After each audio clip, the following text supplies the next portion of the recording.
Party जिंदाबाद जिंदाबाद जिंदाबाद। महंगाई की मार को नहीं सहेंगे नहीं सहेंगे। नाम नरेंद्र काम सरेंडर, नाम नरेंद्र काम सरेंडर, काम सरेंडर, काम सरेंडर, काम सरेंडर, काम सरेंडर, काम सरेंडर, काम सरेंडर, काम सरेंडर। राम नाम सत्य है, राम नाम सत्य है, राम बोलो सत्य है, राम नाम सत्य है, सत्य बोलो सत्य है, राम नाम सत्य है। मोदी तेरी तानाशाही नहीं चलेगी नहीं चलेगी, मोदी तेरी तानाशाही नहीं चलेगी नहीं चलेगी, मोदी नहीं चलेगी नहीं चलेगी, मोदी तेरी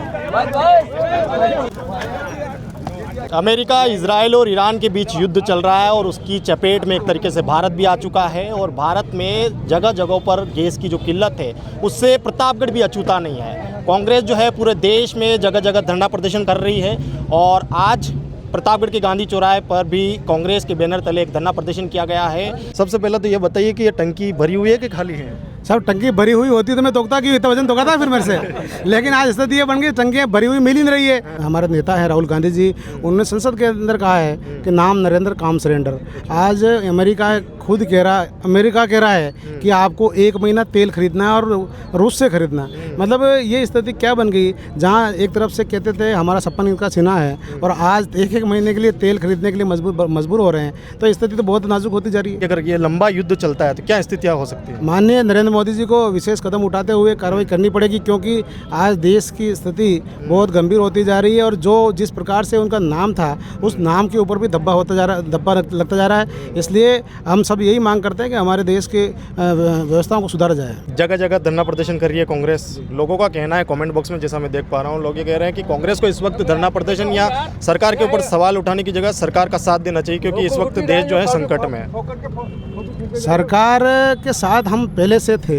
जब पाकिस्तान का युद्ध चला था, भारत पाकिस्तान का, उस समय हमने पूरी तरीके से साथ दिया था और आज भी हम, जब देश की बात आएगी कांग्रेस कदम से कदम मिलाकर चलेगी। लेकिन जिस प्रकार से कायराना काम किया जा रहा है, कायराना बात की जा रही है, वो हमारे देश के लिए गलत है। क्या क्या समस्या आ रही है महिलाओं को? महिलाएं रसोई में प्रवेश करना ही वर्जित हो गया है। क्यों? क्योंकि आज गैस के भाव इतने 60% बढ़ा दिए गए हैं, तो हम महिलाएं चौका में जाने से पहले सोचती हैं कि टंकियां तो खाली पड़ी हुई है और आगे हम फ़ोन करते हैं तो टंकियां भी नहीं मिल रही हो, तो हम लोग को गैस से हटके हमको चूल्हे पे आना पड़ रहा है। तो चूल्हे भी जलाएं कैसे, क्योंकि लकड़ियाँ भी भैया आप लोगों ने खत्म कर दी। कांग्रेस के द्वारा जो इस तरीके से धरना प्रदर्शन किए जा रहे हैं उससे कुछ फायदा मिलेगा आम जनता को? हम कांग्रेस पार्टी हमेशा धरना प्रदर्शन फालतू कामों के लिए नहीं करते हैं, और जब जब जनता पे ऐसा भार उठता है तो हम कांग्रेस कहीं पीछे नहीं उठते। और मैं ये विश्वास दिलाती हूँ कि कांग्रेस पार्टी ये धरना प्रदर्शन कर रही हो और आगे से आगे हम इस चीज़ का फ़ायदा होगा। बहुत लोग इसको ऐसे भी कह रहे हैं कि चुनाव के लिए भुना रही है कांग्रेस। क्या इस तरीके का कुछ प्लान है? चुनाव के लिए ऐसा कुछ नहीं है।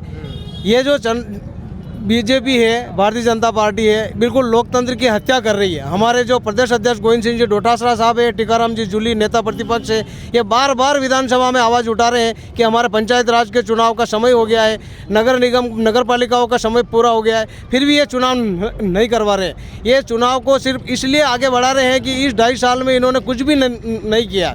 1 रुपये की कोई पंचायतों में किस्तें नहीं आई है, विकास का कोई कार्य नहीं हुआ है, इसलिए वो बार बार कह रहे हैं। और हमारे नेता प्रतिपक्ष टीकाराम जी जूली और गोविंद सिंह जी डोटासरा बार बार विधानसभा में कह रहे हैं कि आप चुनाव करवाइए, यह जनता आपको मुंहतोड़ जवाब देगी और आपको घर का रास्ता दिखाएगी। इसीलिए हम ये धरना प्रदर्शन कर रहे हैं कि ये गूंगी बेरी सरकार जाग जावे। अगर इन धरना प्रदर्शन से नहीं जागती है तो जनता चुनाव में इनको जगह देगी। अच्छा, किस तरह से जागना चाहिए? मतलब सरकार को क्या एक्शन लेना चाहिए इसका?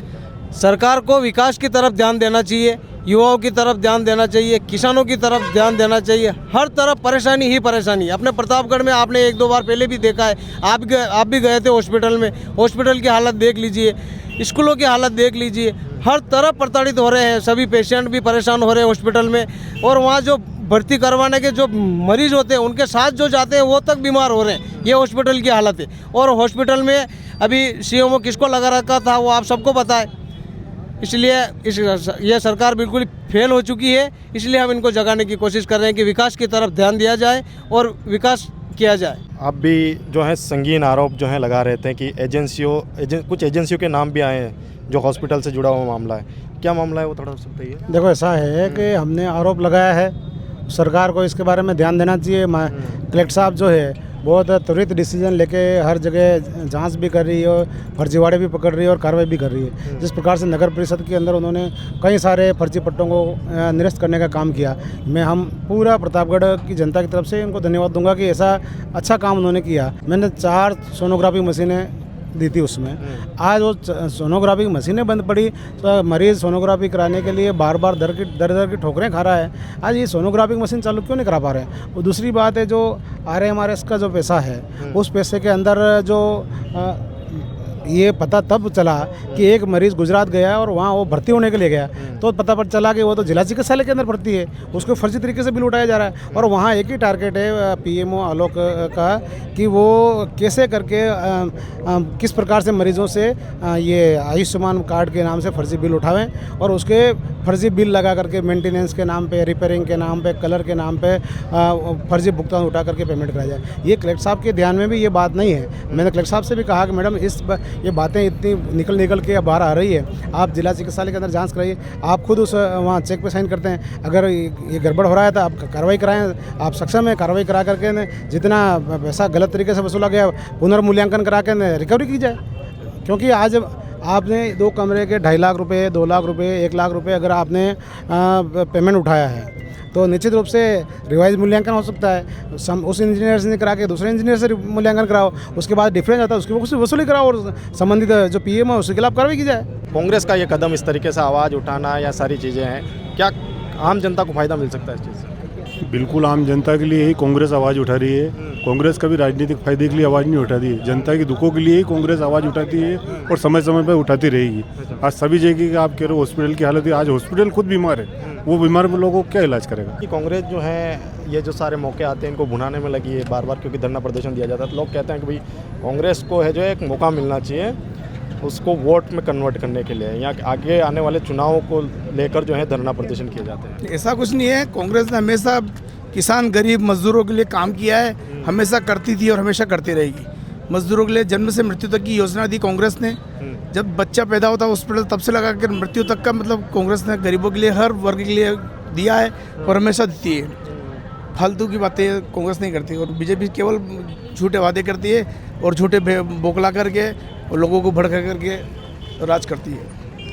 ये तमाम सारी चीज़ें जो मैंने कोशिश करी कि आप तक पहुँचे। आज जो है प्रतापगढ़ के गांधी चौराहे पर कांग्रेस के बैनर तले एक धरना प्रदर्शन किया गया था। LPG गैस जो जिस तरीके से एक तरीके से आपूर्ति लोगों को नहीं हो पा रही, उसको लेकर जो है तमाम जगह देश के अलग अलग कोनों में कांग्रेस जो है धरना प्रदर्शन कर रही है। उसी कड़ी में जो है प्रतापगढ़ में भी किया गया। आपकी क्या राय है, कमेंट कर सकते हैं। धन्यवाद।